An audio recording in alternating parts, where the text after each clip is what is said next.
Hello, everyone. We're reading from No Right to an Honest Living by Jacqueline Jones.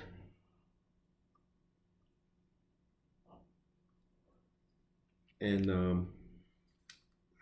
we're going to continue to go through it to let you know that our work has never been stable. We're probably moving into a situation where, for black people and black men in particular, especially, work is going to be more stable. Now, everybody's upset that we're moving from capitalism to techno feudalism. But what people don't understand is black people would have been in a slave condition. So for us, we're moving from slavery to feudalism, which is as awful as it is a step up. Let's get into it. Peter Randolph and his fellow passengers from the Thomas H. Thompson arrived in Boston as free people. But they lived, worked, and worshiped among fugitives from slavery. Most black men in Boston were moving things: ashes, coal, furniture, consumer goods, supplies for stores, and with a few exceptions, in the summer of 1850, all the Edlow men were working as laborers on jobbers or jobbers. Carter Selden quickly found a job as a porter, a stable position that earned him a listing in 1849 City Directory. He had secured a patron or a number of them who furnished him steady work over the next decade. The daily toil of wives, sisters, and daughters remained hidden from official census takers who paid no mind to the labor, waged or unwaged, of many black seamstresses, boarding house keepers, cooks, and domestic servants, if they were laboring under the roof of their own families and not that of a white employer. Spouses living together, mothers keeping house, and children attending school, all were welcome changes from family life under slavery. Black women have always worked. So black women wanting to be kept like white women is weird. I'm not saying it's right or wrong, but it's just weird. Also, if you think this goes that far back, my mother did what they call days work, where she cleaned and raised other people's children while we were raising ourselves. My sister was raising me. So that's the life that we had. Yet, death took a heavy toll on the migrants. Several, including Carter Selden's wife, Louisa, died before they could celebrate the third anniversary of their promenade up the free streets of Boston.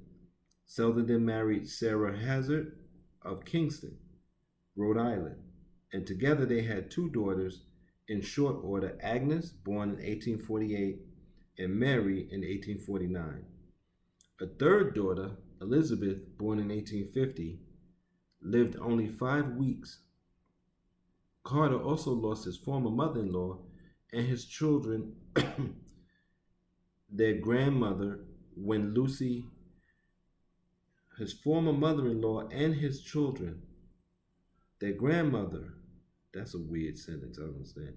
When Lucy Fontaine, Louisa's mother, and the oldest woman of the Edlow 66, died of smallpox in June 1850.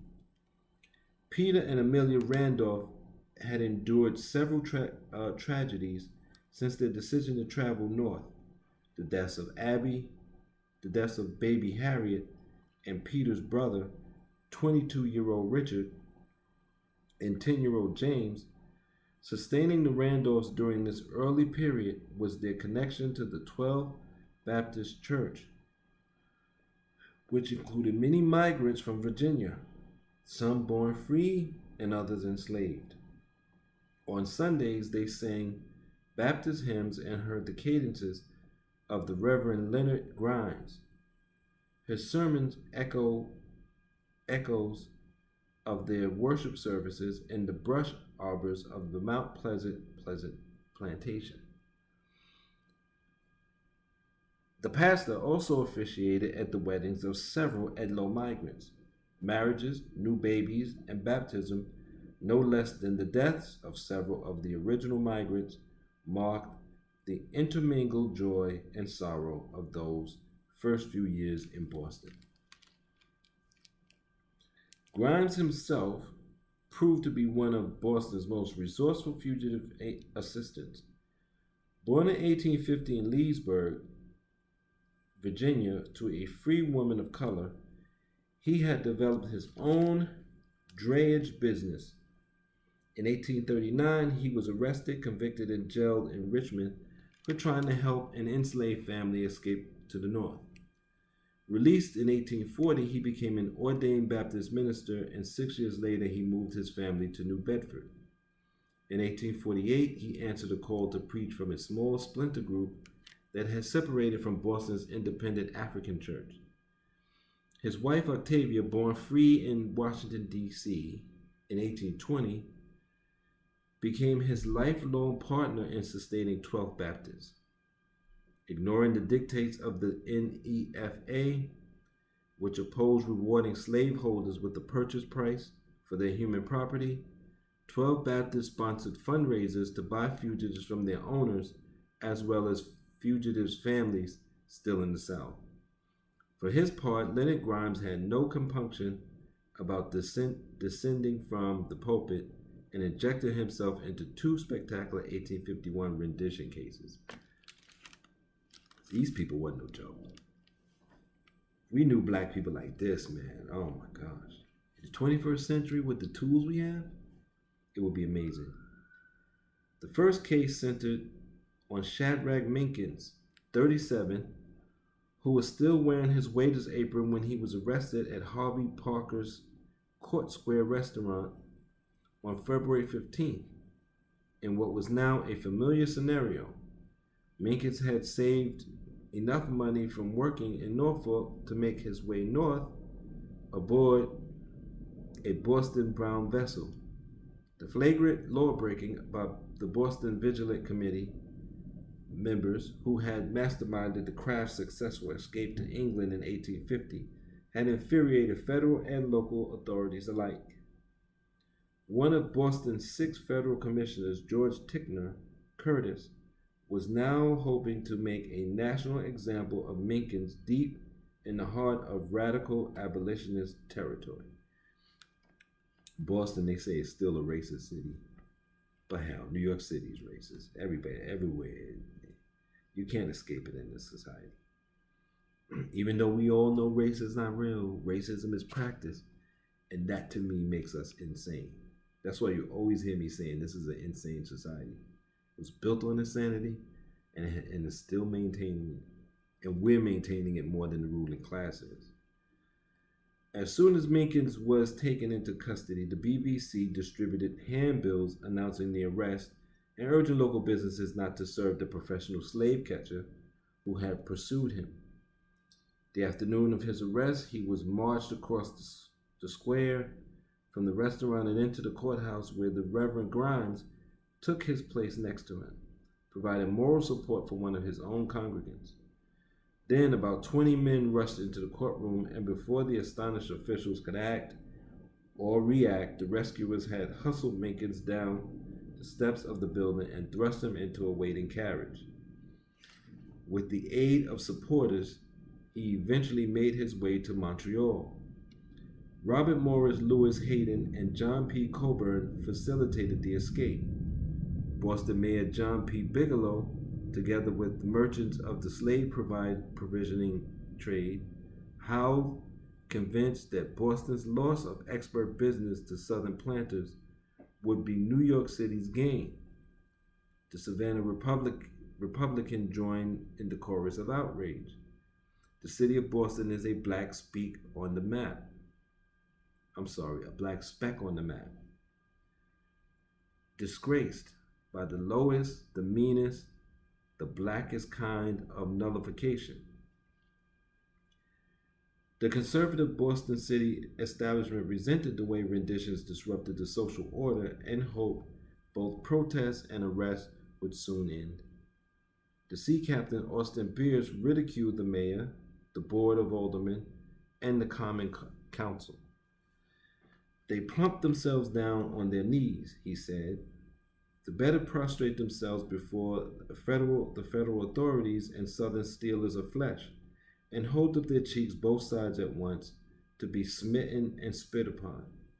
With a cowardly humility, they exclaim, "We are more ready than ever to do any dirty work you can find for our hands to do." At its meetings the September before, the city council had made no mention of the new Fugitive Slave Act or its ramifications, only expressing concern that one upcoming protest on the Common would lead to an unfortunate uptick of carriage traffic in the surrounding streets. Minkins had just barely made it to Canada when a new Boston case renewed tensions. On February 21st in Savannah, a skilled bricklayer named Thomas Sims stowed away on the MN and J.C. Gilmore, a brig bound for Boston the next day. Then, with delicate features and looking younger than his 23 years, Sims had probably heard of the Minkin episode the week before. His master, a rice planter named James Potter, allowed Sims considerable latitude in living on his own, and making money, a portion of which he owed to his owner each month. Sims most certainly had the means to bribe a crew member, or two, or three. He survived a 2-week journey on the ship and promptly found a place to live in a large seaman's boarding house on Ann Street in the North End, when no one asked for papers or checked last names. Potter had dispatched 2 agents to Boston, and it was a tip from them that alerted the police, who found Sims walking on Endicott Street the night of April 3rd. As the officers moved to arrest him, he whipped out a knife and stabbed one of his captors in the thigh, yelling for help from passers-by. "I am in the hands of the kidnappers."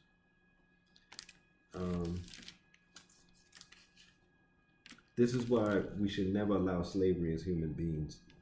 Um, because if they can enslave some, then they can use that as leverage, or they can enslave you at some later date. Reading No Right to an Honest Living by Jacqueline Jones. Use this in your life, and I appreciate your support, and share it. If you're on Patreon, I really appreciate your support. You're giving real support. If you're just on YouTube, use this